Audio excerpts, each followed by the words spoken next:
आमचा विश्वास जनतेवर आहे आणि जनताच आम्हाला महापौर बसवणार आहे.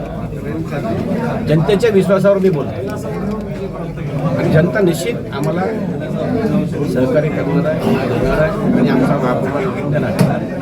कशामुळे तुम्हाला निवडून आमचा नवीन चेहरा आहे. उदाहरण आहे गंगाखेडचं समोर तुमच्या माझ्या मतदारसंघातलं उदाहरण आहे. किती विकास झालेला आहे. आज एका शहरामध्ये 1100 कोटी रुपये आले, 1100 कोटी कामं सगळं समोर आहे म्हणून मला जनता आम्हाला विश्वास आहे. सत्यता मांडली, मी आरोप नाही केले कुणा. जी सत्यता आहे परभणीची ती सत्यता मांडलेली आहे, मी आरोप नाही केले. मांडत असताना कोणा आरोप होत असेल तर ठीक आहे.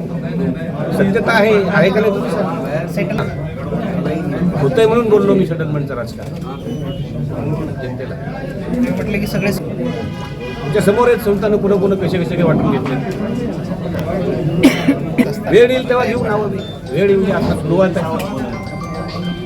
जेव्हा कोणी समोर नाम काही बोलत तेव्हा बघू त्यावेळेस. दिल्याच्यानंतर जनतेचं मी आता जेवढं बोललो प्रथम माझं स्वच्छता असेल, लाईटचा प्रश्न असेल, पाणी पुरवठ्याचा प्रश्न असेल आणि जे जनतेचे सगळे मेन जे लोकहिताचे म्हणजे जे डेली बेसिसमध्ये जे असतात जे प्रॉब्लेम असतात त्या सगळ्या प्रॉब्लेमसाठी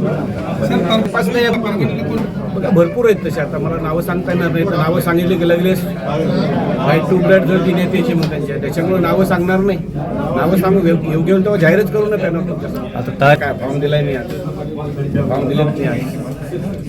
आता फॉर्म भरून ज्याला इच्छा आहे भरून ज्याला इच्छा आहे. युती आम्ही कोणासोबत करणार नाही. आम्हाला कोणी ऑफर देऊ शकणार नाही.